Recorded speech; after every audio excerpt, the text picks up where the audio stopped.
Assalamualaikum dan hai, saya Aiman Akmal, saya dari grup 7. Saya Nurhanisa binti Adnan. Saya Nur Atika binti Suizat. Hai, salam sejahtera. Saya Nijai Lashmi Anamodan. Saya dari kumpulan 7. Nama saya Muhammad Haikal Hakim bin Awang Hasim. Okey, hari ini saya nak cerita sikit kepada korang semua apa itu penyakit angin ahmar ataupun lebih dikenali sebagai penyakit stroke. Dalam Malaysia, penyakit stroke ni menduduki tempat ketiga tertinggi yang membawa kepada kematian. Kalau dalam dunia pula, penyakit stroke ni menduduki tempat kedua tertinggi yang membawa kepada kematian dan juga hilangnya daya upaya orang dewasa. Penyakit stroke ni juga setiap tahun mempunyai jutaan kematian akibat diserang penyakit stroke ni. Penyakit stroke ni juga adalah punca utama bagi kematian di negara-negara ASEAN, contohnya macam Indonesia, Thailand, Singapura dan juga Malaysia. Okey, saya nak tanya korang semua, penyakit stroke ni ada berapa? Okey, penyakit stroke ni terbahagi kepada dua. Yang pertama adalah penyakit stroke iskemia dan yang kedua adalah penyakit stroke berdarah. Okey, bagi stroke yang pertama tadi, iaitu penyakit stroke iskemia tadi, berlaku apabila pembuluh darah dalam otak kita mulai tersekat oleh kumpulan darah beku di dalam trombosis kita, plak aterosklerotik kita mula pecah, ataupun oleh emboli kita, iaitu darah beku yang bergerak dalam saluran darah dan mulai tersekat di pembuluh darah otak kita. Okey, bagi stroke yang kedua pula, iaitu stroke berdarah pula, berlaku apabila terdapat aneurism ataupun bengkak, gelembung pada arteri ataupun kecacatan pembuluh darah dalam otak kita mulai pecah, dan benda ni boleh menyebabkan pendarahan dalam otak kita.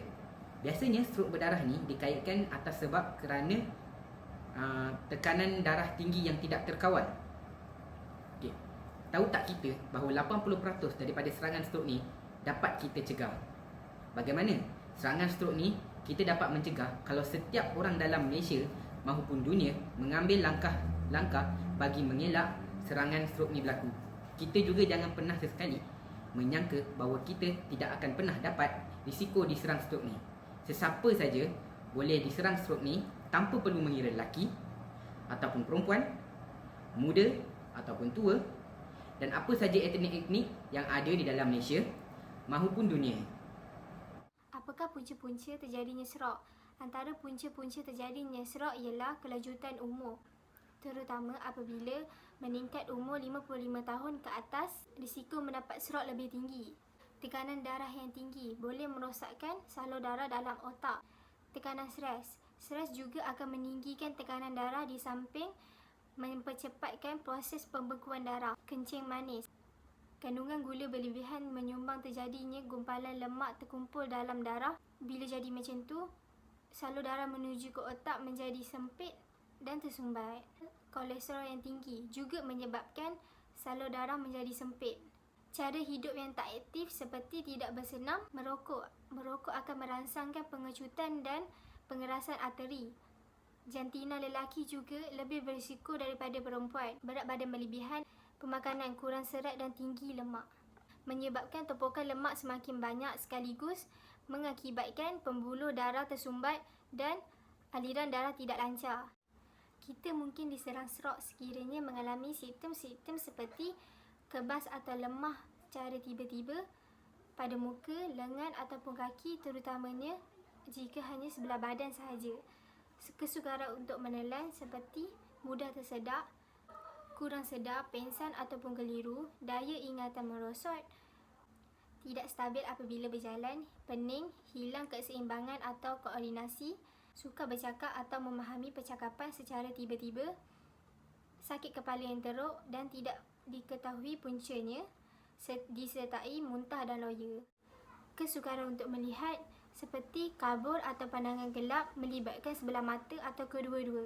Pencegahan bagi pesakit stroke atau angin ahmar ialah mengawal tekanan darah bagi yang mempunyai penyakit darah tinggi. Yang kedua, berhenti merokok bagi yang merokok.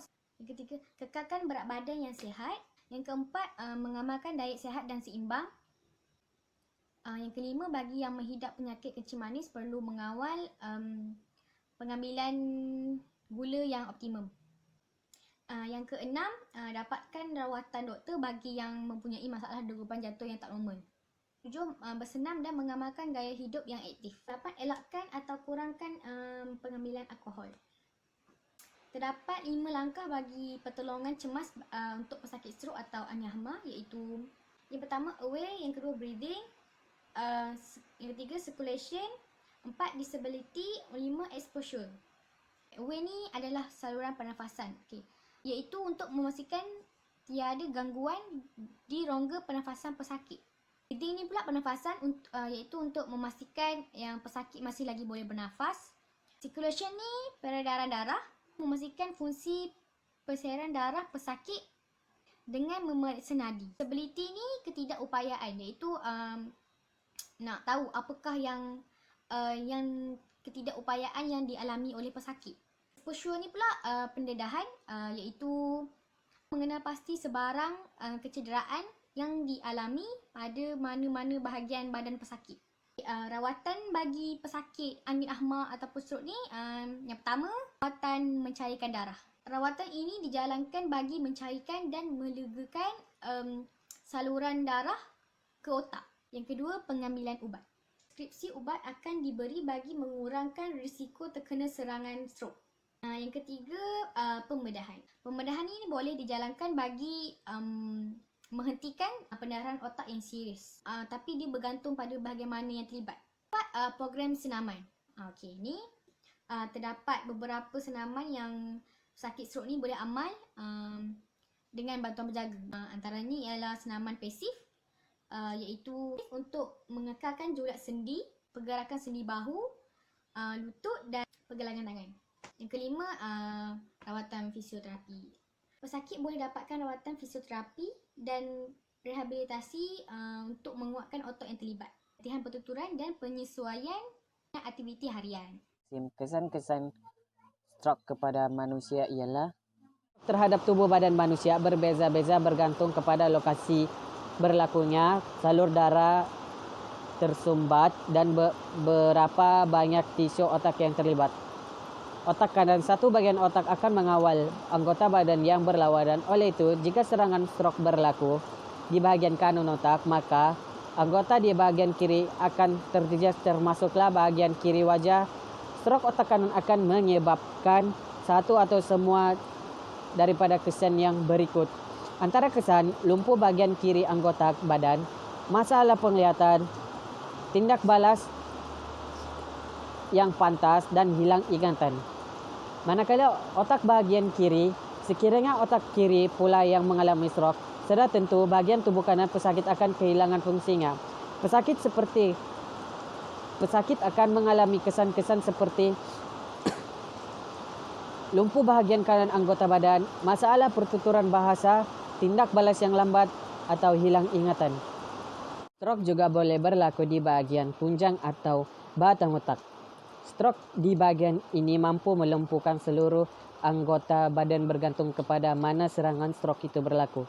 Bukan itu sahaja, stroke di bahagian otak juga memungkinkan pesakit berada dalam keadaan locked in, di mana pesakit hilang upaya untuk bertutur serta lumpuh anggota badan dari paras leher ke bawah. Saya nak menjelaskan tentang sejarah sakit angin amat, iaitu stroke.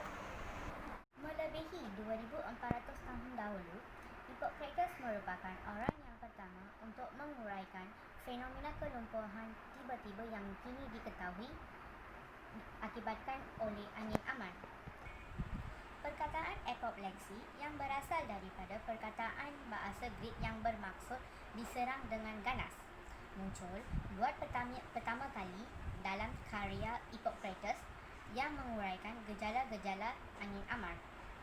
Dalam karya Apoplexy pada tahun 1658, John Jacob Webster mengenal pasti punca strok pendaraan ketika beliau mengatakan bahawa pesakit-pesakit yang mati akibat apoplexy mengalami pendaraan di dalam otak-otak mereka. Cara merawat strok. Apabila berlaku serangan strok, pesakit perlu dibantu dan dibawa ke hospital dengan segera. Semakin cepat mendapatkan rawatan strok, semakin tinggi peluang pesakit untuk hidup dan pulih dengan lebih baik.